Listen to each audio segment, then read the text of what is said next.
Once again, Charlie Verma and Dr. Anup Bagchi with you in our series Ask the Doctor. आज हम एक ऐसा subject ले रहे हैं जिससे सीनियर ज़्यादा फेमिलियर नहीं है, वो है वैक्सीनेशन। वैक्सीनेशन शब्द सुनते ही हमारे दिमाग में आता है हमारा बचपन, या जब हम पेरेंट्स थे और हम अपने बच्चों के लिए वैक्सीनेशन कराते थे।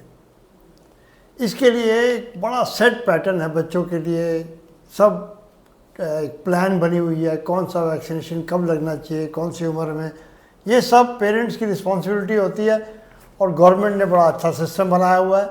मिल के हम सब बच्चों का वैक्सीनेशन बड़े ध्यान से करते हैं और कुछ मिस नहीं होने देते।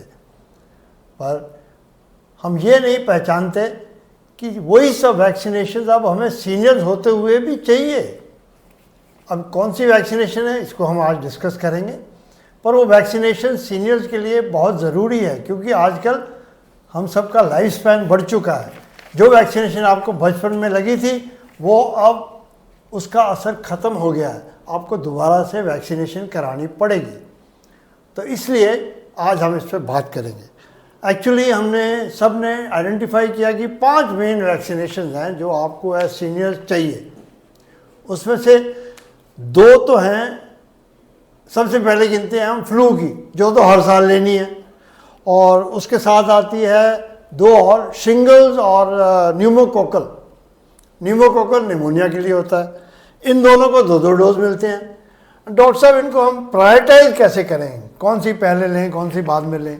एक तो first flu vaccine actually yearly लेना पड़ता है, every year, and it should be taken around अक्टूबर।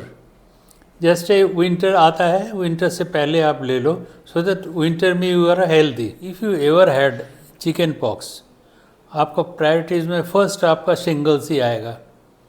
काहे कि शिंगल्स हो जाने पर इट्स वेरी पेनफुल कंडीशन, और कभी कभी इसका करीब 6 महीना 1 साल तक इसका इफेक्ट रह जाता है। हेल्दी एंड एक्टिव जो है उनका लंग का कैपेसिटी बेटर रहता है, ऑक्सीजन इंटेक अच्छा होता है, तो उनको जो है ये होने का चांस, निमोनिया होने का चांसेस आर लेस।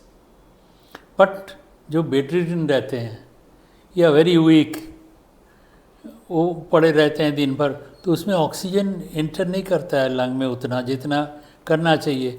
तो उस समय क्या होता है, your preference would be pneumonia vaccine, जो कि वंस इन ए ईयर हम लोग लेते हैं। अब बच गई 2 वैक्सीन, MMR और TDAP। तो MMR मतलब measles, mumps and rubella, and TDAP मतलब टिटनस, डिप्थेरिया एंड पर्टुसिस। तो इनके बारे में इसका क्या करना चाहिए? इसको आप लगा सकते हो, it is not very compulsory नहीं है, इसलिए कि वो तीनों जितना कंपलसरी ये है, इम्पोर्टेंट है, ये उतना इम्पोर्टेंट नहीं है। मगर ओल्ड एज में अगर आपको मिजल्स हो गया है या मम्स हो गया है तो सुपर इन्फेक्शन और दूसरा इन्फेक्शन होने का चांसेस बढ़ जाता है। मतलब कंपलसरी नहीं हो, कहने का मतलब यही है कि देखो सेफ्टी चाहिए, प्रिकॉशन चाहिए, तो प्लीज़ वैक्सीनेशन करा लो इन दोनों का भी। हाँ। और जब आपको सही लगे उस अपनी कन्वीनियंस से करवा लीजिए, पर जो पहले 3 बताई गई थी उन पे तो आपको बहुत जोर देना है। I hope we been able to demystify the process and the need for vaccination. Please join us again for our next video. Thank you.